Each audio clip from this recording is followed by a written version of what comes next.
우리 주 예수 그리스도 이름으로 기도하옵나이다. 아멘. 오늘 본문의 말씀을 중심으로 내가 너와 함께 있으리라, 내가 너와 함께 있으리라 라는 제목으로 말씀의 은혜에 함께 나누겠습니다. 여러분 반갑습니다. 여러분 혹시 근심 있는 일 있으신 거 아니죠? 표정이 굉장히 어두우신데 우리 앞뒤로 좌우로 한번 이렇게 인사할까요? 하나님이 집사님과 권사님과 장로님과 함께 하십니다. 이렇게 인사하시기 바랍니다. 네.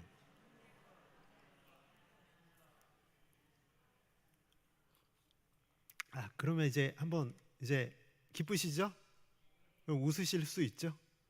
네, 옆에 계신 분 한번 보고 한번 웃어 주시겠어요? 자, 시작.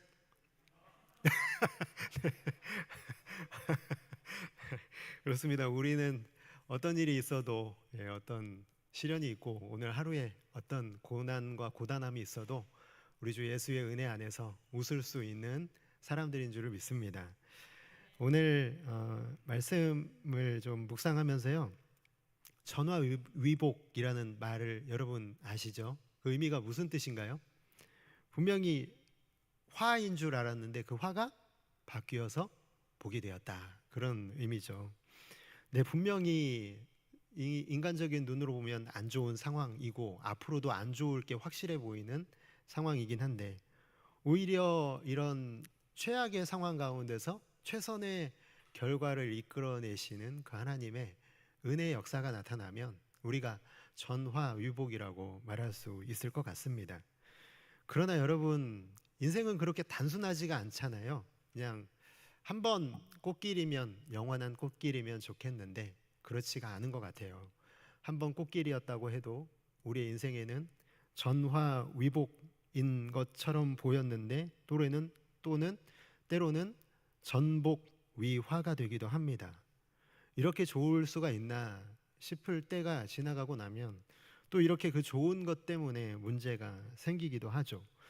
사진을 제가 하나 찍어 왔는데요. 여러분 한번 그 사진 한번 보시겠습니까? 네, 사진. 네. 어떠세요? 네. 뭐라고 좀 해주세요. 그냥 너무 평범하십니까? 제가 아침에 산책을 나갔는데 오늘 그 교갱협 그 영성 수련회 가서 너무 좋은 거예요. 딱 보고 있는데 너무 이렇게 평안이 임해가지고 너무 좋다. 이거 우리 성도님들과 함께 이 사진을 좀 나눠야겠다. 그리고 사진을 찍었는데 여러분들 반응이 별로네요. 좋으면 좋다고 좀 얘기를 다시 한번 보여주겠습니까? 사진? 네. 한 번만 더 보여주십시오. 네. 어떠세요? 예, 감사합니다. 예. 너무 좋더라고요. 그래서 근데 뭐가 좋으세요? 경치가, 하늘이 좋고, 저는 이제 하늘을 보신 분도 계시겠지만 저는 이제 산이 보이더라고요. 산이 너무 이렇게 첩첩산중으로 마치 그리고 또 이렇게 안개가 살짝 껴있는 게 뭔가 그 전설의 고향에 나올 것 같은 그런 약간 그 으스스한 분위기면서도 뭔가 신비로우면서도 뭔가 좀 마음을 평안하게 해주는 그런 모습이어가지고, 제가 지금 찍은 저 빨간색 파라솔 아래 앉아가지고 그 경치를 딱 묵상을 했습니다. 근데 여러분 그거 아시나요? 이렇게 파라솔 그늘에서 보는 산과 직접 그 산 속으로 들어간 상황은 천지차이죠. 여기서 보면 경치지만 직접 산 속으로 들어가서 그 상황 가운데 있게 된다면 굉장한 두려움이 있을 것입니다. 왜냐하면 그 울창한 투숲 한가운데는 우리가 멀리서 보는 것과는 다르게 확 트여 있는 게 아니라 그냥 한 치 앞도 보이지 않는 상황이 펼쳐질 것이기 때문에 그렇습니다. 아마도 그곳에 길이 없다면 더 두려움으로 다가오겠죠. 길을 찾아야 되는데 길을 찾을 수 없는 상황. 한 번이라도 잘못 발을 딛게 되면 더 깊은 산속으로 들어갈지도 모른다는 이 두려움이 있기 때문에 산속이라고 하는 그것은 참 우리에게 좀 두려움의 대상이 아닌가 하는 생각을 해보게 됩니다. 지난 시간 살펴봤듯이 야곱이 부자가 됐잖아요. 분명히 라반의 계략으로 흰 양들만을 골라서 야곱에게 맡기잖아요. 근데 야곱에게 주겠다고 한 양은 어떤 양들이었죠? 무늬 있는 양, 점 있는 양, 검은 양. 그러니까 도저히 흰 양에게서 태어나기 어려운 돌연변이 이 양들을 태어나게 한다는 거 정말 불가능한 일이죠. 그런데 그 불가능할 수밖에 없는 환경을 라반이 만들어 놓고 그에게 여기서 이런 것들이 태어나면 너에게 줄게, 이 품삯을 정했습니다. 그런데 어떻게 되죠? 검은 양이 막 태어나는 거예요. 그것도 건강한 양으로 태어납니다. 그러니까 흰 양이 태어나는데 흰 양이 낳은 양들은 되게 약한 양들, 막 금방 뭐 죽을 것 같은 그런 약한 양들이 다리를 후들거리면서 태어나는데, 지금 이 검은 양들, 무늬 있는 양들, 점 있는 양들은 막 금방이라도 막 뛰어다닐 것처럼 태어나는 양들의 모습. 참 그러다 보니까 야곱은 점점 더 거부가, 어쩌면 뭐 성경에 나타나 있지 않지만 라반만큼이나 혹은 라반보다도 더 거부가 되어 있는 상황이 되지 않았을까 생각을 해보게 됩니다. 비유를 들자면 제가 조금 전에 보여드렸던 그 파라솔 아래 야곱이 앉아 있는 것 같은 거예요. 야, 너무 좋다. 경치가 좋네, 저 산. 그러면서 산을 보고 있는데 갑자기 분위기가 바뀝니다. 우연히 라반의 아들들이 서로 나누는 대화를 듣게 되는데요. 대화의 내용이 살벌해요. 아마도 뭐 나이가 나와 있지 않으니까 레아와 라헬의 동생들일 것이라고 추측을 해보게 된다면, 처남들이 하는 대화잖아요. 가족들이 하는 대화인데, 가족들이 하는 대화라고 보기 어려울 정도의 그런 대화의 내용이 창세기 31장 1절의 내용이죠. 뭐라고 합니까? 야곱이 라반의 아들들이 하는 말을 들은즉 야곱이 우리 아버지의 소유를 다 빼앗고 우리 아버지의 소유로 말미암아 이 모든 재물을 모았다 하는지라. 그러니까 처남들이 하는 얘기가, 여기 우리가 좀 보면 여기에는 거짓과 진실이 섞여 있거든요. 어떤 게 거짓입니까? 우리 아버지의 소유로 말미암아 이 모든 재물을 모았다. 이건 거짓이 아니죠. 이거는 맞습니다. 왜냐하면 라반의 소유에서 지금의 재물이 시작된 건 맞잖아요. 그런데 그 전에 처음에 했던 말이 뭐죠? 이게 문제잖아요. 야곱이 우리 아버지의 소유를 다 빼앗았습니까? 아니죠. 그렇지 않습니다. 이건 거짓이죠.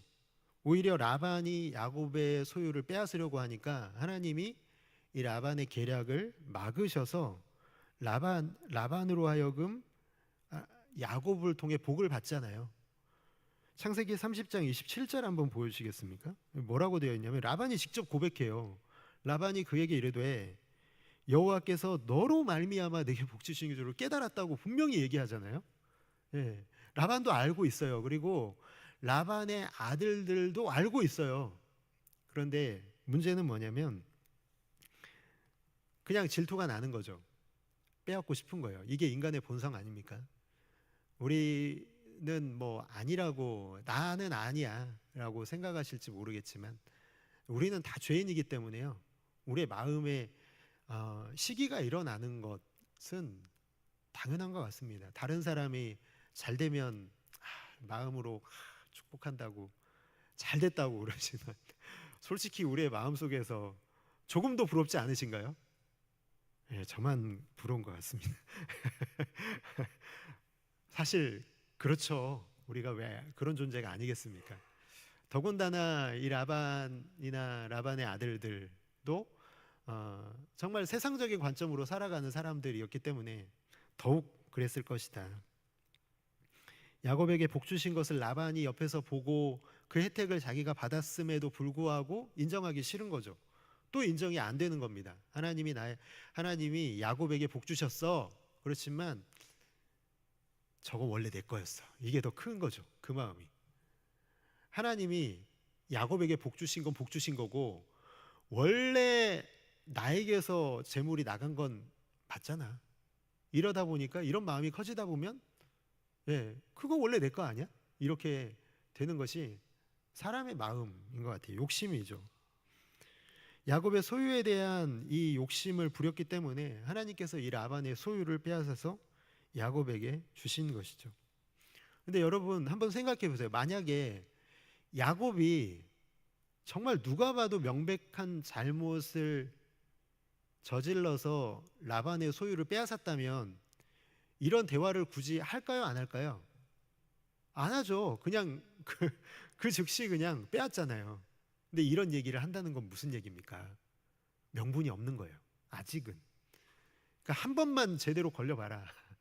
이제 그 기회를 틈타서 뺏어버리겠다는 그 마음 속에 악의가 도사리고 있는 걸 보여주는 대화가 여기에 나타나 있습니다. 명분이 없기 때문에 못하는 거지, 명분만 생기면 바로 실력 행사를 하겠다는 의지의 표현이 여기에 담겨 있는 거죠. 그리고 이거는요, 그냥 처남들의 생각일 뿐일까요, 여러분? 아니요, 이게 원래 라반의 생각인 거예요. 라반과 이 처남들은, 이 아들들은 그냥 같은 생각을 하고 있는 거예요.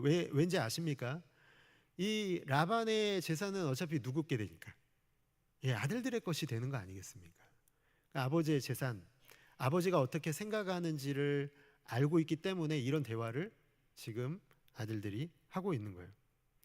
2절을 보면은 야곱이 느끼는 게 뭐냐면 자기를 바라보는 라반의 안색이 변했다는 걸 느끼게 되죠.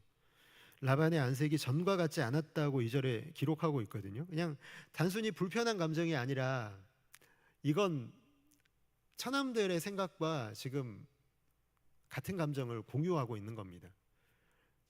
기회만 되면, 명분만 생기면 힘을 이용해서 때는 이때다 하고 빼앗겠다라는 거죠. 너 이번에 너 잘못했으니까 안 되겠다. 너 다 내 거 다 내놔. 그래가지고 빼앗겠다는 그런 의지가 라반의 표정에서도 이미 드러나고 있는 거예요. 아까 말씀드렸던 것처럼 야곱이 파라솔에서 앉아가지고 경치를 보면서 사진을 찍고 있는, 야, 이제 내 인생 어떻게 좀 즐기며 살까? 안락하게 살아볼까? 하고 있는 순간에 어디로 떨어진 거예요? 그 지켜보고 있던 산속 한가운데 지금 떨어져 있는 이 야곱의 모습이 나타나 있습니다.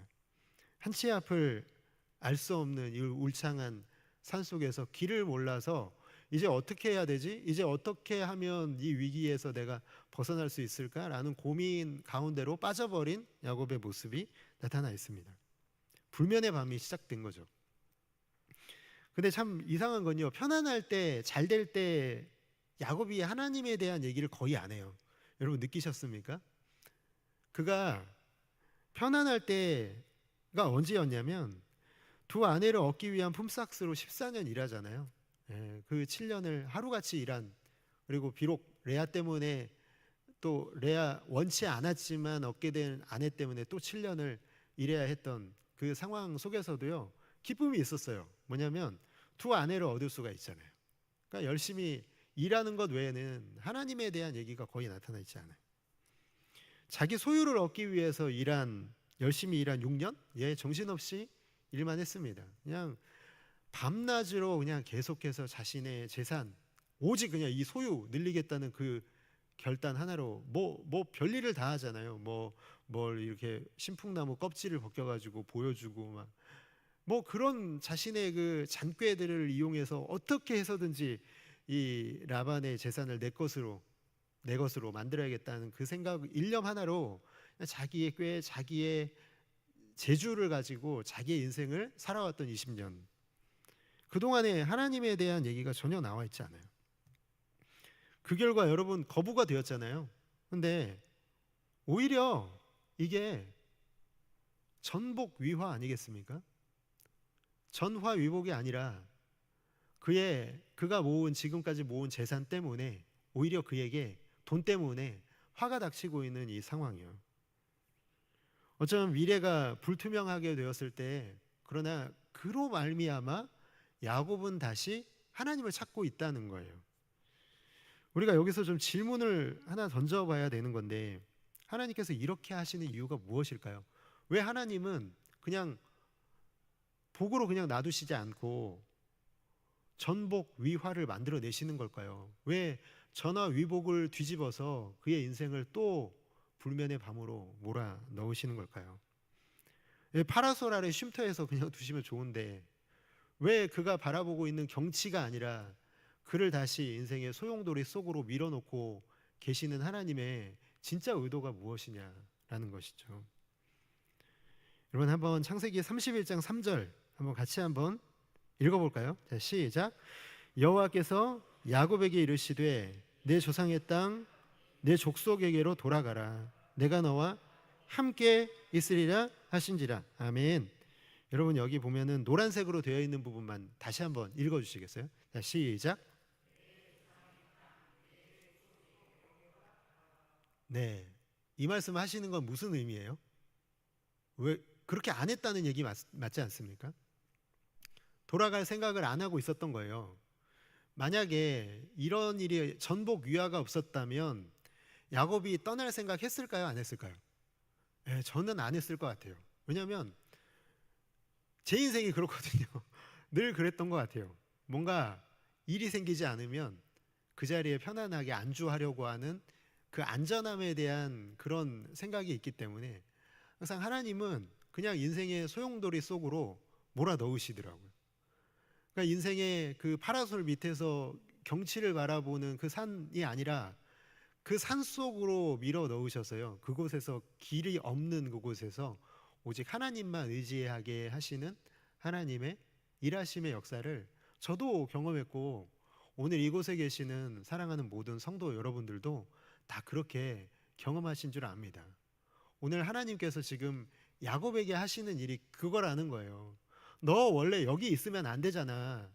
너 여기 있으라고 내가 너를 이곳에 보낸 게 아니잖아. 뭐 해야 돼요? 돌아가라는 거예요. 그 자리로 돌아가지 않고 있으니까 하나님이 돌아갈 수밖에 없는 상황을 만드시고 계시다는 거예요. 사랑하는 성도 여러분, 우리 인생에 어려움이 생길 때가 있잖아요. 물론 모든 어려움이 하나님께서 우리에게 산속으로 밀어넣는 상황은 아니지만, 그러나 분명한 것은 한 가지는 우리가 생각해 봐야 될 것은, 우리가 현실에 안주하고 사명을 잊어버리는 순간 하나님은 우리에게 이렇게 행하실 거라는 거예요. 우리는 항상 그래서 우리가 있어야 될 자리, 우리가 반드시 지켜야 될 자리에서 벗어나면 하나님께서 언제나 우리에게 이런 어려움들을 주실 수 있다라는 것을 꼭 기억하시는 성도님들 다 되시기를 주님의 이름으로 축복합니다. 돌아갈 생각을 안 하기 때문에 사명의 자리로 다시 돌아가게 하시는 하나님의 역사가 여기에 나타나 있습니다. 참, 근데 드디어 여러분 3절을 보면은요, 하나님의 이름이 나오죠. 무슨 뜻이냐면 야곱이 하나님께 기도했다는 의미입니다. 간접 증거죠. 드디어 하나님을 찾았는데 하나님의 명령은 무엇인가요? 내 조상의 땅, 내 족속에게로 돌아가라. 이 명령 정확합니다. 그런데 여기서 명확한 명령 한 가지는 내 족속에게 돌아가라는 건 확실한데, 그런데 이 위기를 돌파하기 위해서 어떤 결정을 내려야 하는지에 대해서는 하나님이 말씀이 없어요. 이게 정말 명확한 기준이 없다는 것, 이게 정말 사람 환장할 일 아니겠습니까? 여러분, 항상 하나님께서 우리에게 늘 하시는 방법 아닙니까? 뭔가 말씀은 하셨는데 어떻게 해야 되는지에 대해서는 명확하게 하나님이 얘기를 안 하시는 거예요. 그 결정은 언제나 우리에게 맡겨두시고 우리에게 그 결정을 하도록 하신다는 거예요. 그건 알겠는데 어떻게 하라는 건지 구체적인 방법을 알려주시지 않아서 답답하지만, 여기서도 그렇죠. 야곱에게는 여러분 이제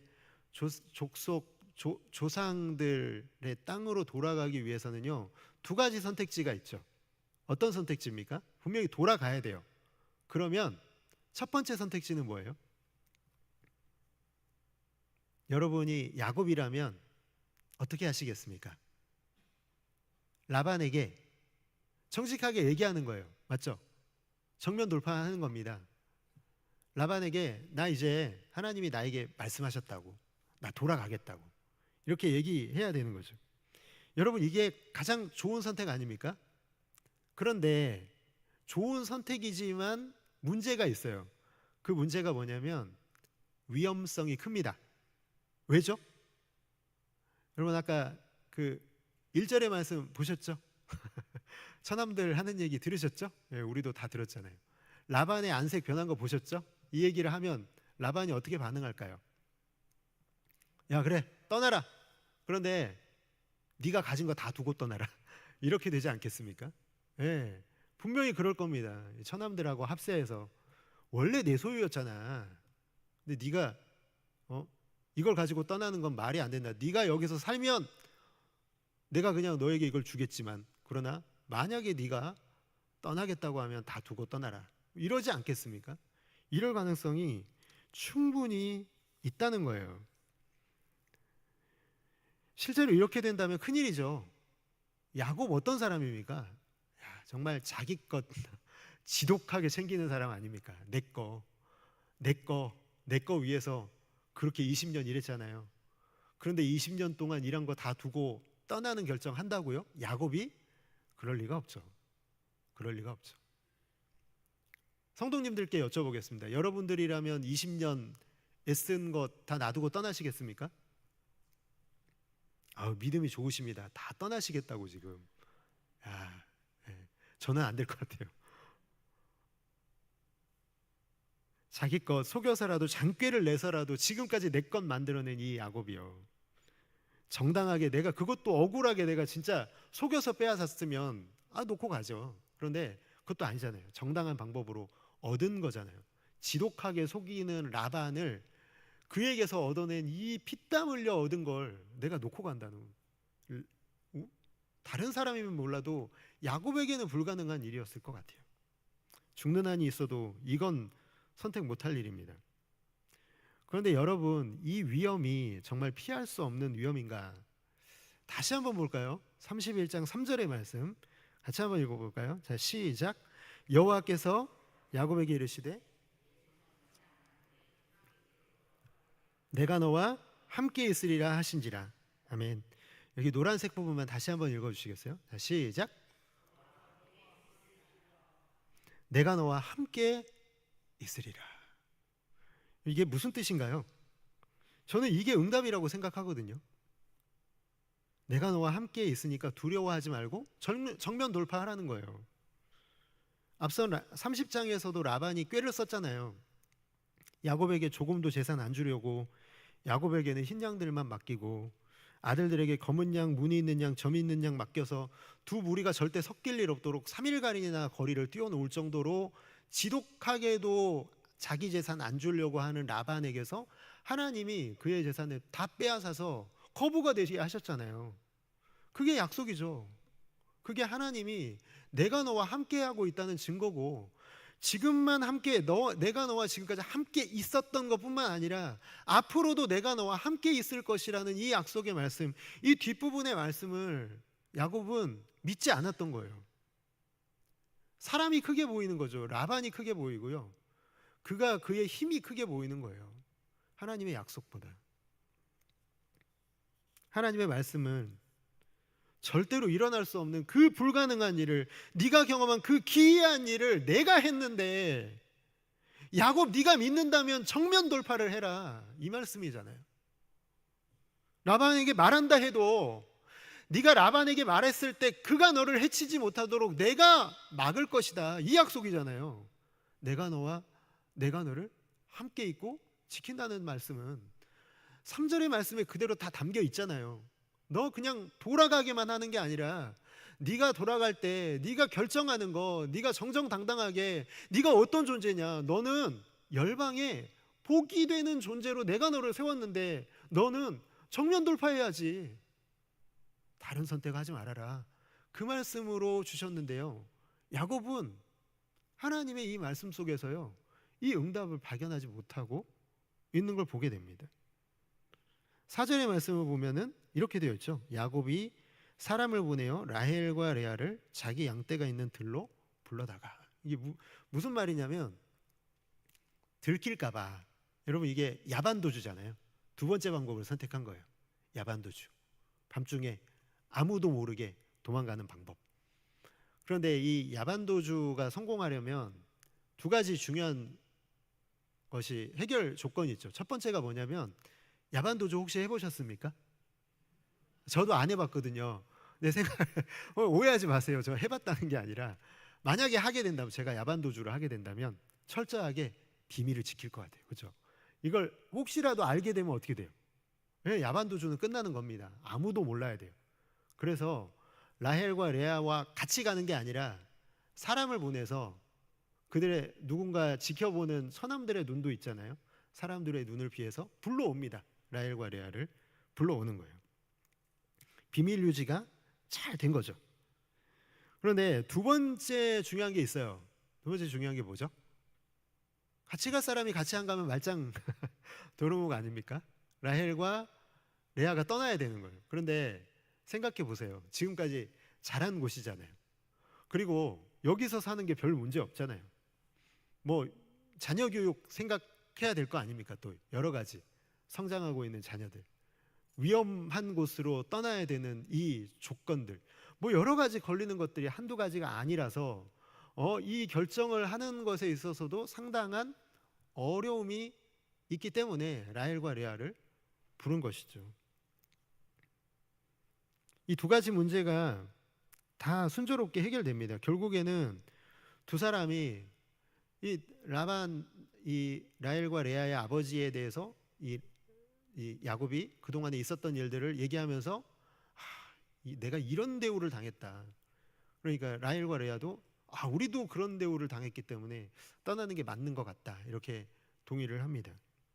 순조롭게 해결되죠. 근데 여기서 우리가 생각해 볼 게 있어요.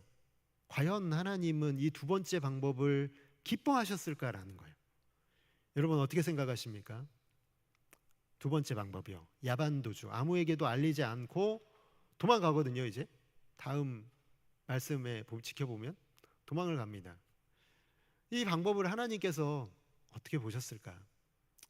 내가 너와 함께 있으리라, 그 말씀 분명히 하셨는데 야곱은 또 늘 그렇듯이 야곱은 자기의 꾀, 자기의 재주를 믿고 자기의 어떤 생각과 경험을 가지고 또 이런 어처구니 없는 결정을 하고 있는 것을 보게 되죠.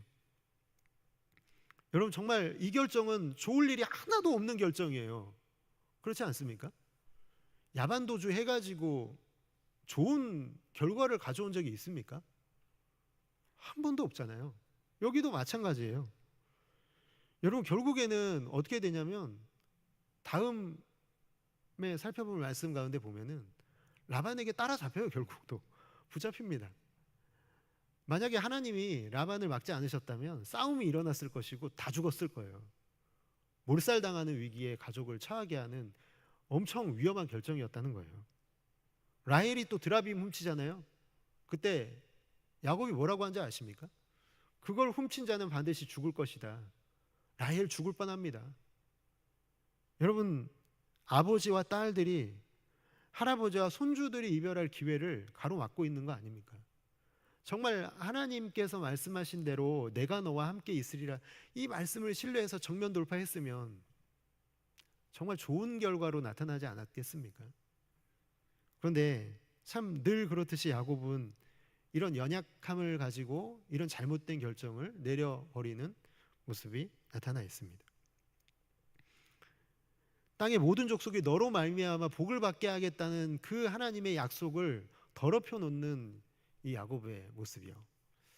참 우리들의 모습 같지 않습니까? 하나님은 우리에게 내가 너와 함께 하겠다고 하는데 늘 우리는 하나님의 약속 대신에 뭔가 다른 걸 붙잡고서 잘못된 결정을 해서 최악의 결과를 만들어내는 이 모습이에요. 정말 이해가 가지 않는 것은요, 야곱의 이런 연약함 그리고 결점에도 불구하고 야곱을 향한 하나님의 신실하심을 거두지 않으신다는 거예요. 31장 13절의 말씀 한번 같이 하고 보겠습니다. 같이 한번 읽겠습니다. 시작. 나는 베델의 하나님이라, 내가 거기서 기둥에 기름을 붓고 거기서 내게 서원하였으니 지금 일어나 이곳을 떠나서 내 출생지로 돌아가라 하셨느니라. 아멘.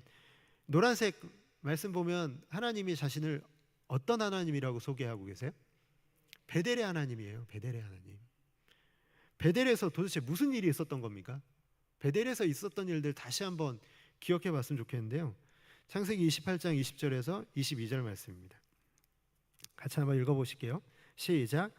야곱이 서원하여 이르되 하나님이 나와 함께 계셔서 내가 가는 이 길에서 나를 지키시고 먹을 떡과 입을 옷을 주시어 내가 평안히 아버지 집으로 돌아오게 하시오면 여호와께서 나의 하나님이 되실 것이요 내가 기둥으로 세운 이 돌이 하나님의 집이 될 것이요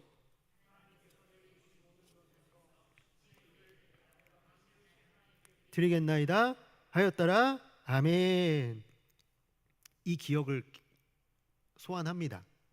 야곱이요. 야곱이 하나님이 나는 베델의 하나님이야 라고 했을 때 자기가 하나님 앞에서 기도했던 거 다 기억나는 거예요. 드디어 다시 야곱의 삶은요 예배자로 돌아와 있는 것을 보게 됩니다. 여러분, 우리 각자에게도 베델이 있지 않습니까? 여러분에게는 어디가 베델입니까? 야곱이 고백했던 그 고백처럼 여러분들이 하나님께 고백했던 그 장소, 여러분이 하나님을 향해서 하나님, 내가 이렇게 하면 하나님 나에게 이렇게 해주시면 내가 그렇게 할게요. 이렇게 서원했던 그 장소, 하나님이 내 인생의 전부였던 그때요. 내 삶의 중심이었고 내 사랑의 유일한 종착지였던 바로 그때, 예배의 감격이 칼날처럼 살아있는 바로 그때, 그것으로 다시 회귀하는 곳이 바로 베델입니다.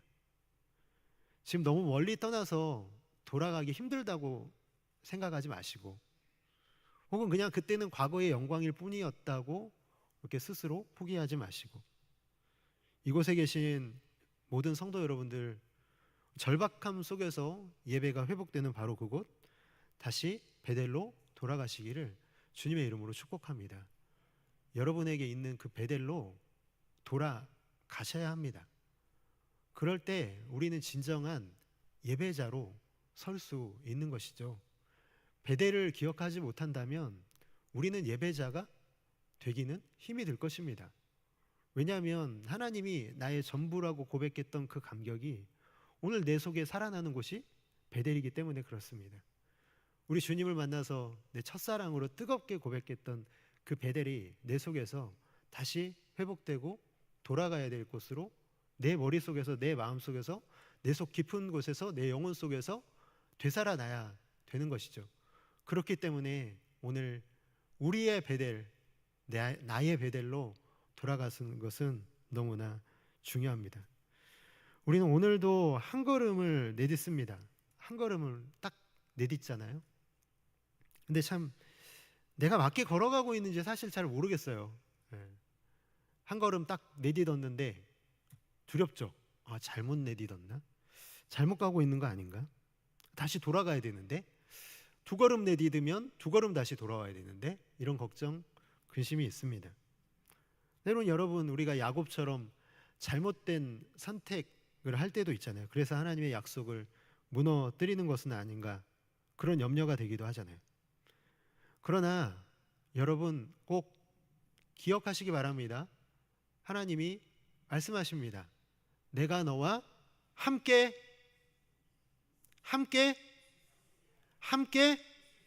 내가 너와 함께. 아멘. 여러분, 하나님이 저와 여러분과 함께 계십니다. 그건 떠나지 않으시겠다는 약속이에요. 함께 걸으시겠다는 약속입니다.